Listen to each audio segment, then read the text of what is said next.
St. Patrick's Day is just around the corner. We're joined by our resident chef, Christina Marie. She's got an incredible dish that is pretty much the equivalent of fine dining. You'd get this at a really high-end restaurant, but you can make it at home and it is a fraction of the cost. So what are we making? Right, so today we're gonna do a pan-seared steak with a Guinness and Jameson cream sauce that you can make in less than 7 minutes, and it's delicious. Served with traditional box tea, which I will talk about at the end of the segment.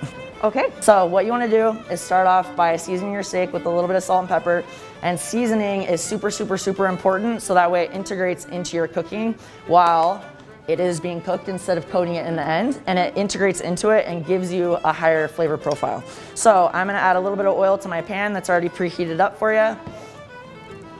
And the way that you tell if your oil is hot is it has a shimmering point to it, similar to a helicopter hovering over water. And then you add it and you wanna listen for the sizzle.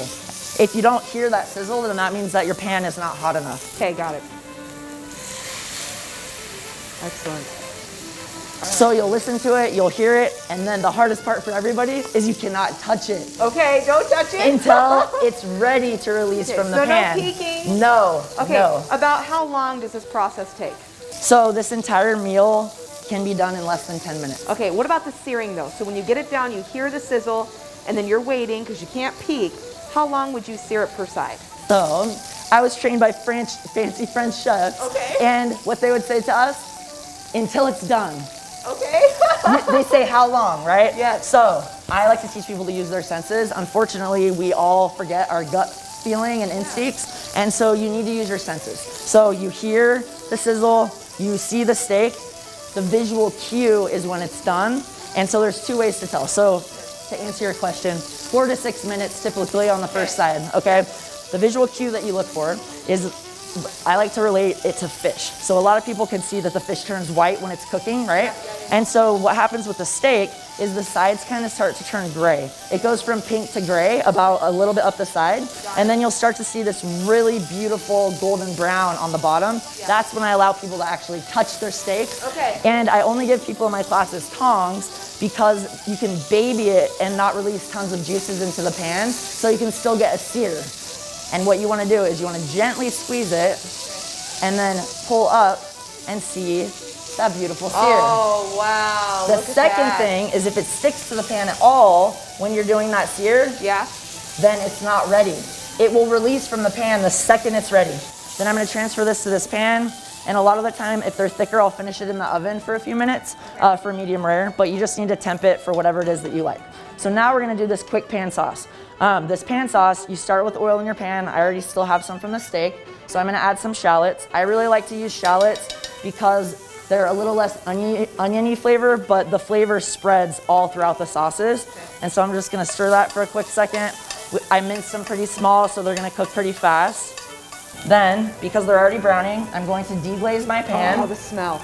And this is Jameson, so it's gonna kind of pop a little. Because it's got that alcohol. Yep, and then that kind of burns off. And then I'm gonna add Guinness to it. And this is releasing all those brown bits, giving us the foundation of our sauce. So that's all kind of cooked up. Then I'm just gonna add a little bit of beef stock to that. You're making me so hungry. We have masks on, but I'll tell you what, it is not blocking any of the scent because that smells incredible. And then a little bit of heavy whipping cream. All right.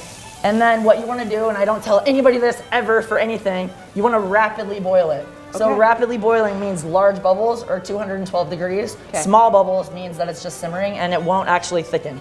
So I'm going to swap this out. And the sauce that I finished has already been properly thickened and everything right here for the steak. So voila. So our beautiful finished dish. And then drizzle some of this pan sauce across the top like that. This looks incredible. And another component a lot of people miss out on, they don't understand how much sauce and stuff to add, is you want 1 bite of sauce per bite of meat. That's the proper ratio of sauce making. I love that.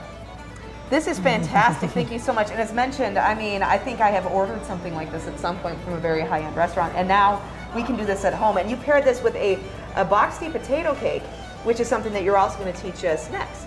Right, so this boxed potato cake is used a lot for a traditional Irish breakfast, but they're very, very universal, and you just have to wait till next time. Excellent. Thank you so much. Thank you.